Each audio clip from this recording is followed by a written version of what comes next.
Bonjour à tous, aujourd'hui on se retrouve pour une nouvelle vidéo. On va faire un Paris-Brest. Donc soit on fait un Paris-Brest entier, on sait pas encore, on verra à la fin. Ou soit on fait des mini Paris-Brest. Donc pour commencer, nous allons déjà faire la crème pâtissière. Donc pour la crème pâtissière, il va falloir un sachet de sucre vanillé, 500 ml de lait, 80 g de jaune d'œuf qu'on a déjà mis dans le saladier, avec 90 g de sucre qu'on a déjà mis aussi dans le saladier, et 60 g de maïzena. Donc pour la crème pâtissière, nous mettons le lait à chauffer comme ceci. Voilà, on va attendre un petit peu qu'il chauffe bien. Donc le temps que le lait chauffe, on va faire blanchir les jaunes d'œufs et le sucre. Donc on mélange bien, on y va, on n'hésite pas.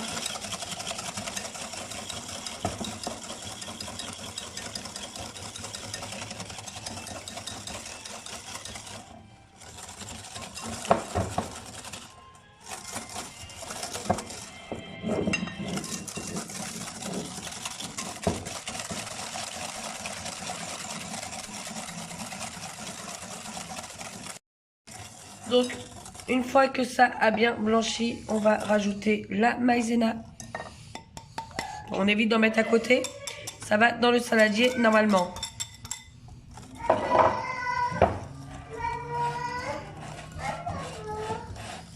Après, on mélange bien. Un bonbon? Je te donne ça.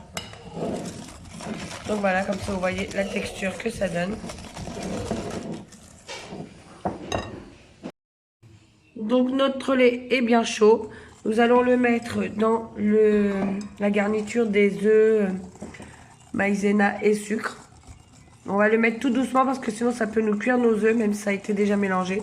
C'est pas vraiment le but, hein.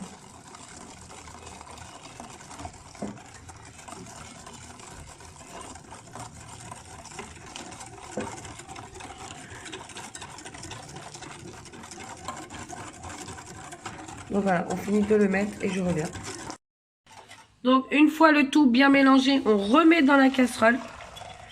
Et on va porter à ébullition jusqu'à temps déjà que ça épaississe. C'est ça? On va attendre que ça boue. Voilà, et on va attendre aussi que ça boue. Mais pour que ça boue, il faut que ça épaississe.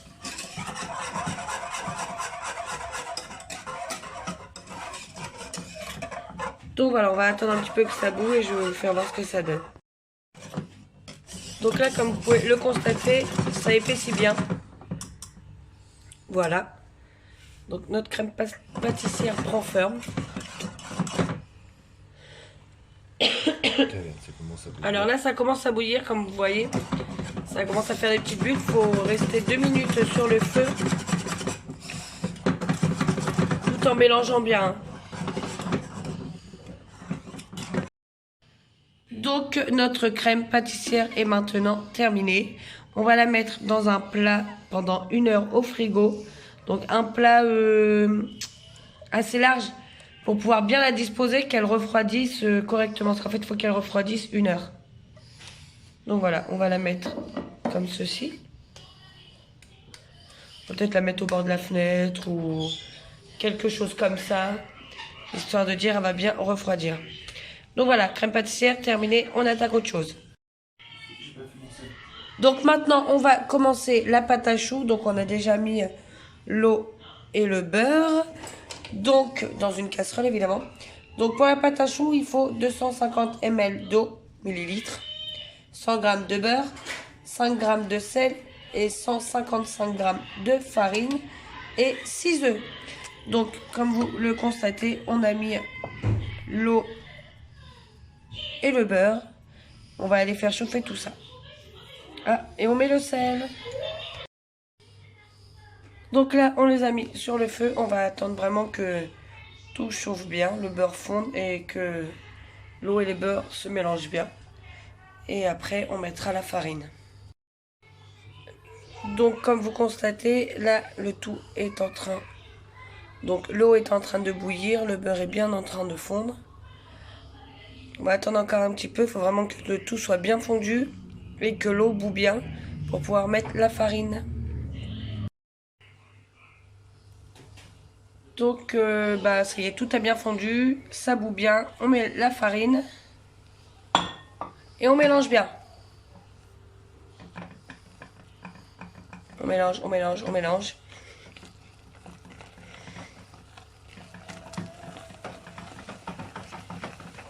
Donc voilà, regardez ce que ça donne. Voilà, il faut vraiment attendre d'avoir une belle pâte comme ça, bien lisse. Là, c'est même pas encore assez, il faut continuer. Il faut vraiment que la pâte soit bien lisse, que le tout soit bien mélangé. Il faut bien la sécher. Voilà, il faut bien la sécher.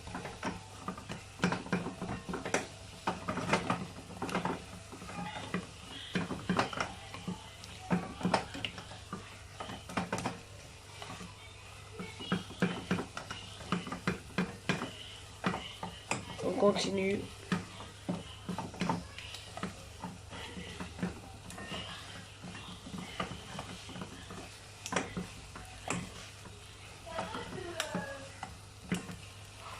Voilà, regardez comme elle est belle la pâte.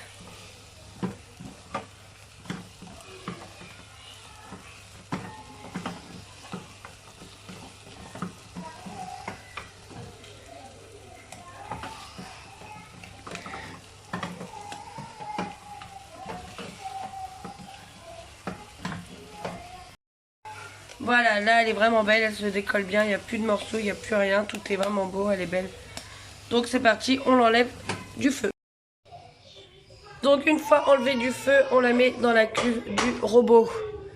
Voilà, alors avec la feuille, on va la mélanger en fait. On va l'aérer, la laisser sécher. On va l'aérer, la laisser sécher. Je vais vous faire voir ce que ça donne. Donc voilà, on la met dans la cuve, on la laisse tourner un moment jusqu'à temps que vraiment la cuve refroidisse et que la pâte aère bien et qu'elle refroidisse elle-même. En attendant, on va prendre nos 6 œufs. Comme je vous ai dit tout à l'heure, il y avait 6 œufs. On va les prendre, on va les mettre dans un bol. Et on va bien les mélanger pour pouvoir ensuite après les mettre dans la cuve où il y a la pâte. Donc voilà, on mélange bien les 6 œufs dans le bol et la pâte est en train de refroidir dans nos cuves. Donc notre pâte a bien refroidi, nous allons mettre les œufs, on les incorpore vraiment tout doucement.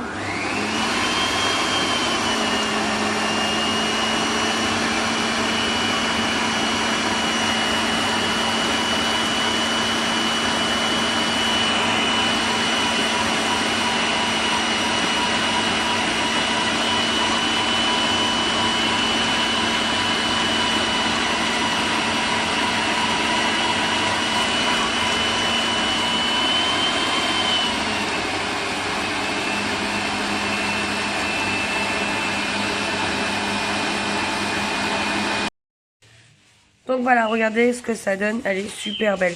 Donc je tiens à vous dire aussi, parce qu'on m'a déjà dit j'ai pas de robot. Ce n'est pas parce qu'on n'a pas de robot qu'on ne peut pas le faire. Moi avant je le faisais à la main, maintenant je le fais au robot parce que j'ai un robot.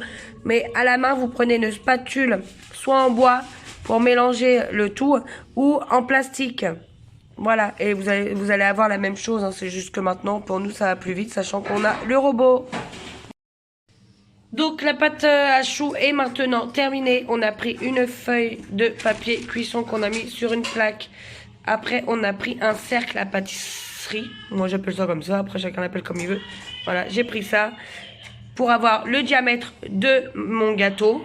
On a tracé voilà, le diamètre sur une feuille de papier cuisson. On va la retourner. C'est quand même mieux pour faire le gâteau. Et après on va poser notre pâte à choux. Donc petite astuce, hein, pour que le papier cuisson tienne, on prend un petit peu de pâte à choux, on la met juste en dessous et comme ça va tenir sur notre plaque de cuisson. Donc je sais pas vous si vous voyez, mais moi je vois, on a retourné la feuille et je vois le cercle qui a été fait. Donc on va mettre notre pâte à choux sur ce cercle et je vous fais voir ce que ça donne. Donc pour poser notre pâte à choux sur la feuille de papier cuisson, on va se servir d'une poche à douille. Très bien, génie. Donc voilà, on va se servir d'une poche à douille. Et voilà, donc on fait un beau cercle.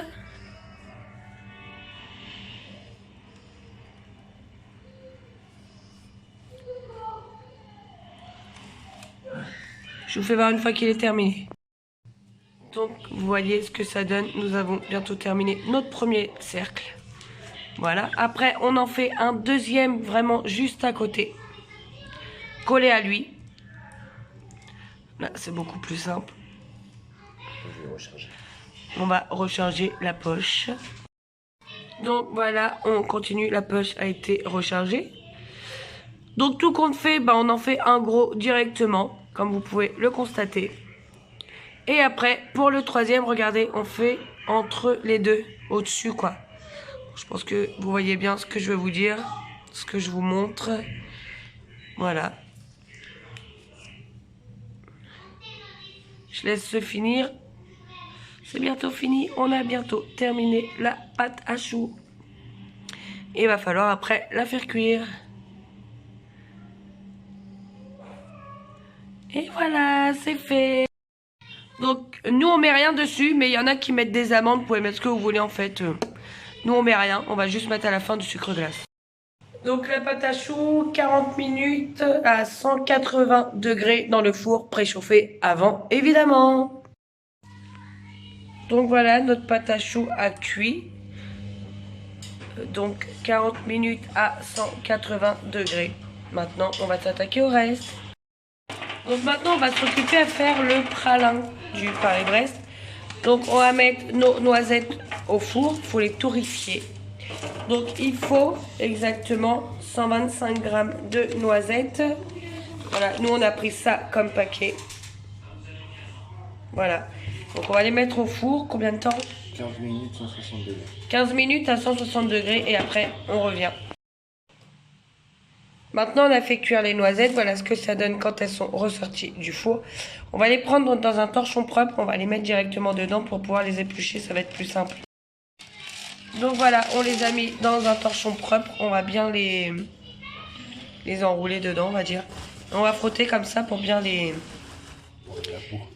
éplucher, pour enlever la peau qu'il y a. Après, bon, évidemment, tout sera peut-être pas fait. Il y en aura peut-être encore avec de la peau. Donc, bah, il faudra qu'on les enlève nous-mêmes. Donc voilà, vous pouvez bien faire comme ça aussi pour bien les éplucher. Après, je vous dis, on verra ce que ça va donner. Bon, tout n'est pas épluché, mais la plupart est décortiqué, on dit. Donc, bah, on va finir de le faire à la main. Donc là, on va faire le pralin, le praliné. Donc, on va mettre les 125 g de noisettes. Voilà, les 125 g de noisettes et le sucre glace. 125 g aussi. 125 g aussi. Et vous allez voir, avec, en fait, c'est l'huile qui ressort des noisettes. Ça va faire une crème. Donc, je vous laisse regarder.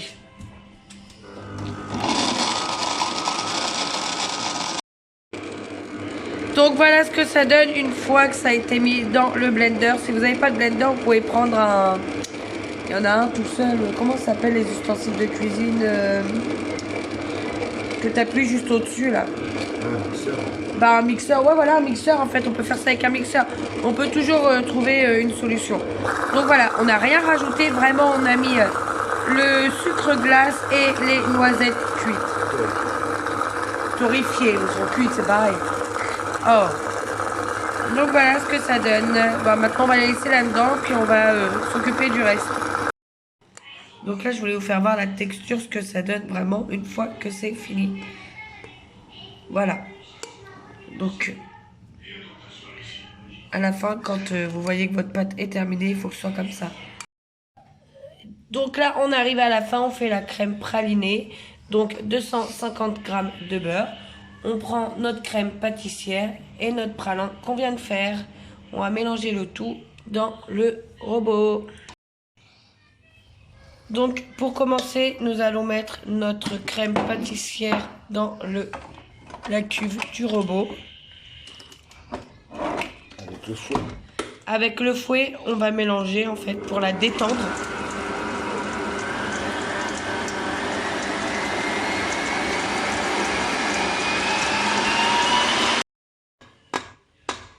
Donc là, vous voyez un peu ce que ça donne. Voilà. Vous voyez ce que ça donne une fois qu'on l'a détendu, hein, tout est revenu un peu comme avant qu'on l'ait laissé reposer. Donc on l'enlève et on la met dans un saladier. Vous voyez peut-être mieux ce que ça donne. Voilà. Donc une fois la crème pâtissière enlevée, on met les 250 g de beurre dans la cuve. Et avec la feuille, Si j'arrive à la mettre. si on arrive à la mettre, évidemment. Bon. Ah ouais, d'accord. Parce qu'il y a un sens, voilà. Donc avec la feuille, on va ramollir, c'est ça? Ouais. On va ramollir le beurre.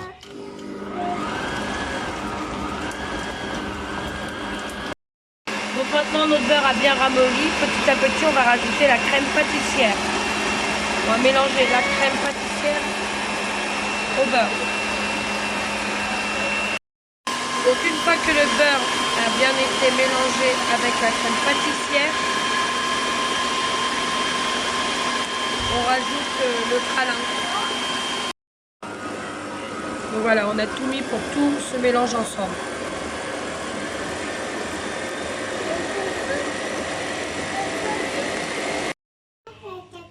Donc voilà ce que ça donne une fois le tout mélangé. Ça fait une belle pâte pralinée. Oh là là. C'est une belle mousse. Une belle mousse pralinée, c'est pareil. Ça se mange. Qui s'appelle mousse ou pâte, elle va se manger quand même. Donc maintenant que nous avons fini vraiment la pâte tout, on va couper notre chou pour le Paris-Brest.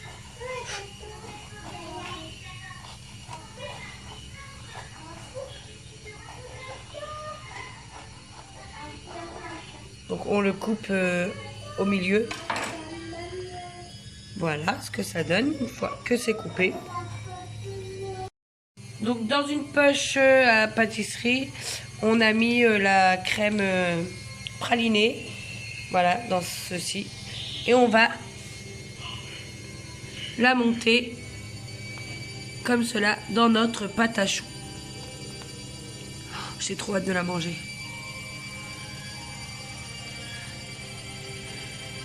Voilà, je vous fais voir un petit peu ce que ça donne. Et là, on arrive sur la fin, c'est bientôt terminé, on va continuer à en remettre. Sinon, ça fera un peu mesquin.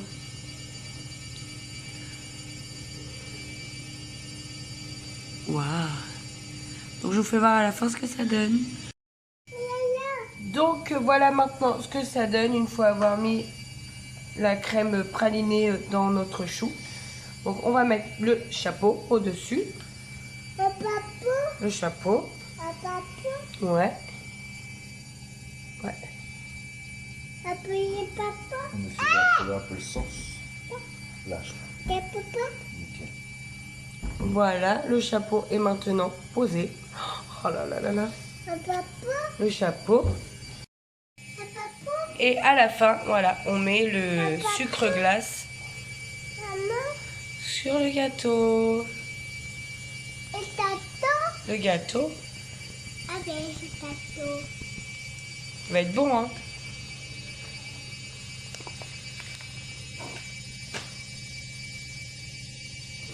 On met bien partout.